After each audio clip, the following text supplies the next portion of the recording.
One of the biggest stories of recent years has been the whistleblowing of NSA leaker Edward Snowden.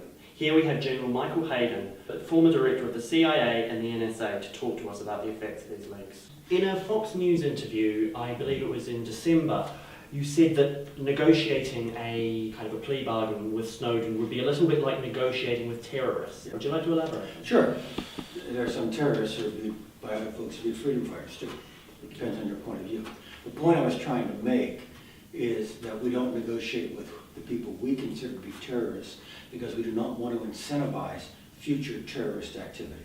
And I'm not calling Edward Snowden a terrorist. What I'm simply saying is, as we use that model for terrorists, don't incentivize future activity, we should not negotiate with Mr. Snowden so as to incentivize that kind of activity by a future leaker of information. Look, because he's got so much, and we really want to get our arms around that which is remaining, if we give in and make concessions, we will be teaching any future Edward Snowden we might have. But if you're going to do this, there's one rule you have to follow. Make sure you steal a lot. That's a really bad lesson. Yeah.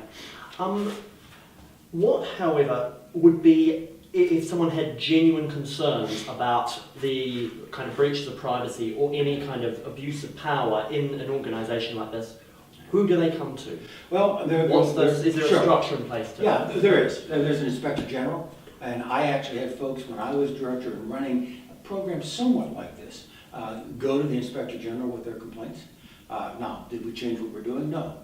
Why? Because what we were doing was lawful. Considering the preponderance of whistleblowers like Chelsea Manning or Edward Snowden, is the United States public not well within its rights to be questionable about the NSA's ability to keep hold of classified personal information? That's a great question. And besides, why should ordinary people trust the United States with this government? Why should foreign governments or foreign governments' intelligence services trust the United States with this kind of information? So you've just introduced another whole layer of genuine damage caused by the unauthorized disclosure of this information. I view Manning as a troubled young person. Did things perhaps he really didn't understand. Edward Snowden was not a gatherer. Edward Snowden was not a passive actor. Edward Snowden was a hunter. He took these jobs in order to steal this information. He had a plan beforehand. He had malice intended before he did these things. Is Edward Snowden a traitor? Traitor is a narrowly defined term in American law, and someone who's guilty of treason. Did he betray his oath? Absolutely. Did he betray his co-workers? Absolutely. I've used the word defector to describe him. Someone who takes information they don't have a right to and flees to a foreign country and seeks their protection. That's a defector.